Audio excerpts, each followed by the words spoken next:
The current recession, while far from the deepest our region has ever had to contend with, has left plenty of baby boomers scratching our heads. How did we all fall into the trap of debt and excess that our parents always warned us about? Well, obviously, we weren't listening. Well, for years, Neale Godfrey has been trying to get our attention, and especially the attention of our kids, with sound advice on raising financially responsible children. She's an accomplished author of more than 16 books on money, life skills, and values, and back in Pittsburgh with the Jewish Family and Children's Services. Welcome. Good to have you back. Thank you. It's great to be here. Yeah, an interesting time to be on the stump talking about responsible financial. Where you been for the last decade? Why didn't you listen to me before? Right. So it's actually a great time because this is a time that we get a chance to do it over and to take a deep breath and say, are we really living by our values, or do we get caught up in the I want generation? Well, and it is, and doesn't it speak to something of the baby boom generation? Because our parents, the World War II generation, they were telling us exactly the opposite all the way along, and somehow here we are. I know, we didn't quite get those lessons when Donna Reed was saying to us, don't spend it unless you have it. And we thought we were smarter, and the money was shoveled to us, and we took it. And we're paying the price for that. And do you find that makes it that much tougher then to be good role models for our kids? Well, I think you have to come clean with your kids, and that's one of the things that I'm talking about. And the idea is to say to them, you know what, I got caught up in this too. Don't make an excuse for it, and say, but we're going to do things differently. Rules have changed. And then lay out what's important. Are you your stuff, or is there a larger value system that you stand for? And David Rockefeller said to me once that you're not going to see a hearse with a luggage cart on it. And I love that. I mean, it was just perfect. We don't take it. It's not the one who dies with the most toys wins. So if you got caught up in that, really sit down with the kids and say, you know what we are? This is our value. We help other people. We believe in education, whatever that is.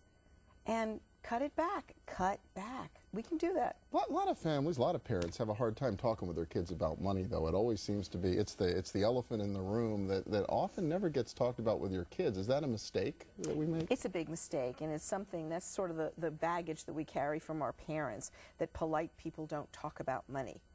Well, then it shouldn't be a great surprise that the kids will learn about money, but they won't learn from you. They'll learn from somebody else, probably on campus when they're handed a credit card.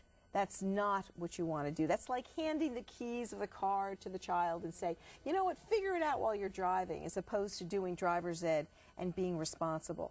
So I want the parents to be empowered with the tools to talk to the kids. Talk to them about a budget. Talk to them about change. If you've been downsized or laid off, talk to them. And talk to them about the stress, too. Well, yeah, it's hard to think of a recession, a deep recession, as a learning opportunity, but I guess it is, you know. Well, that's really why the Jewish Family and Children's Service brought me out here, to talk to the community about not only the stress, but what you proactively can do in terms of if you've been laid off.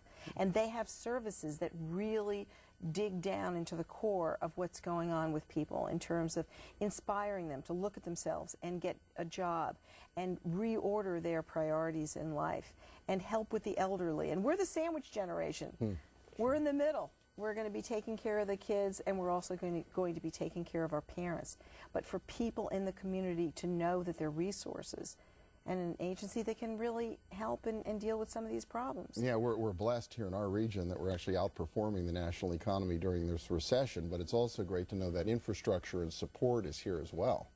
You might be lagging the economy. I'm not sure. Are you convinced that you're not going to creep up there at some point? We're gonna, I guarantee you, we're gonna try. You call me. You call me. Yeah, I'll call you if it turns around. All right, I'm putting dinner on this bill. I'm not sure, because I think historically we've always lagged the economy. All right, I think you might owe me Pittsburgh dinner. has a shot. Yeah, but Pittsburgh has a shot to actually stay below the national average on unemployment through this whole thing. So we'll see which one of us is better. I hope you're right. But it still is painful. It doesn't matter. If we're off by a point, and if it's your job, it doesn't matter. Exactly. If it's your job, it's there, and it hurts. And also, I think the other thing, too, is that our generation of young people is experiencing this for the first time. And if it's not your family, it's someone down the block, and we need to convey that sensitivity to the kids, that they can't run around and still get all the stuff that they were getting. So whether or not you're directly affected, I think you should start acting as if you were, and start modeling that behavior and start cutting back. Do you notice, so we only have a little less than a minute left, but a real difference between the World War II generation, the baby boomers, and the kids today in terms of how they approach all of this stuff? Absolutely. Yeah. World War II, they came out of the Depression. They didn't spend it if they didn't have it. They saved pennies. Our kids literally throw change away. Go home and ask your teenagers how many of them had throw change away. Our grandparents would never throw change away. We boomers, disposable income. We had less time and more money, and we would shovel it out. What's the big deal? Buy them this. We also have the keeping up with the Joneses mentality, and we have a larger choice today. When I grew up, we had two types of sneakers, Cons and Keds. What were you going to buy? We have a consumer generation. They are instantaneously advertised to. And so if they're not taught well, they're really vulnerable. Absolutely. All right, well, a lot to think about. Of course, your perennial best-selling book, Money Doesn't Grow on Trees, educational curriculum, all the rest. Neale Godfrey, keep up the good work. Thank you. Thanks a lot, and good to see you again. Next up, shaping young scientific minds within an award-winning approach. Stay with us.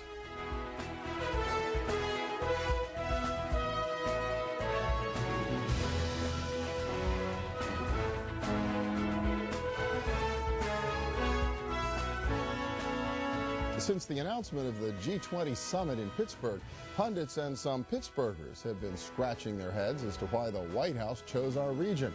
Others know that there are lots of good reasons for a Pittsburgh setting, and you can find more than a few at www.pittsburghg20.org. In fact, the website features a section geared toward wannabe ambassadors for our region.